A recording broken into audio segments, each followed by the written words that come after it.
ಮಾತನಾಡುತ್ತಲೇ ಕುಸಿದು ಬಿದ್ದು ಮಹಿಳೆ ಸಾವು. ಖಮ್మంನಲ್ಲಿ ಗೃಹ ಪ್ರವೇಶದ ಸಂಭ್ರಮದ ನಡುವೆ ಘೋರ ದುರಂತ. ಮೃತ ಮಹಿಳೆಯನ್ನು 40 ವರ್ಷದ ಸುಷ್ಮಿತಾ ಎಂದು ಗುರುತಿಸಲಾಗಿದೆ. ಇವರು ತಮ್ಮ ಆತ್ಮೀಯ ಸ್ನೇಹಿತರ ಹೊಸ ಮನೆಯ ಗೃಹ ಪ್ರವೇಶ ಸಮಾರಂಭಕ್ಕೆ ಶುಭ ಹಾರೈಸಲು ಹೋಗಿದ್ದಾಗ ಈ ಘಟನೆ ನಡೆದಿದೆ. ಕಾರ್ಯಕ್ರಮದಲ್ಲಿ ನಗುತ್ತಾ ಪರಿಚಿತರೊಂದಿಗೆ ಮಾತನಾಡುತ್ತಾ ಫೋಟೋಗೆ ಪೋಸ್ ನೀಡುತ್ತಿದ್ದಾಗಲೇ ಸುಷ್ಮಿತಾ ಅವರಿಗೆ ತೀವ್ರ ಹೃದಯಾಘಾತ ಸಂಭವಿಸಿದ್ದು ಅವರು ಕ್ಷಣಾರ್ಧದಲ್ಲೇ ಕುಸಿದು ಬಿದ್ದಿದ್ದಾರೆ. ಸುಷ್ಮಿತಾ ಕುಸಿದು ಬೀಳುವ ದೃಶ್ಯ ಅಲ್ಲಿನ ಕ್ಯಾಮೆರಾದಲ್ಲಿ ಸೆರೆಯಾಗಿದ್ದು ಈ ವಿಡಿಯೋ ಸಾಮಾಜಿಕ ಜಾಲತಾಣಗಳಲ್ಲಿ ಭಾರಿ ವೈರಲ್ ಆಗುತ್ತಿದೆ. ಇದು ನೋಡುಗರನ್ನು ದಿಗ್ಭ್ರಮೆಗೊಳಿಸುವಂತಿದೆ.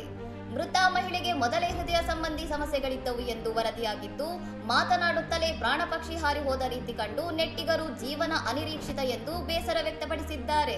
ಇತ್ತೀಚಿನ ದಿನಗಳಲ್ಲಿ ಯುವಕ ಯುವತಿಯರಲ್ಲಿ ಕಾಣಿಸಿಕೊಳ್ಳುತ್ತಿರುವ ಹಠಾತ್ ಹೃದಯಾಘಾತದ ಸರಣಿ ಸಾವುಗಳು ಪೋಷಕರಲ್ಲಿ ಮತ್ತು ಸಾರ್ವಜನಿಕರಲ್ಲಿ ಆತಂಕವನ್ನು ಮತ್ತಷ್ಟು ಹೆಚ್ಚಿಸಿದೆ.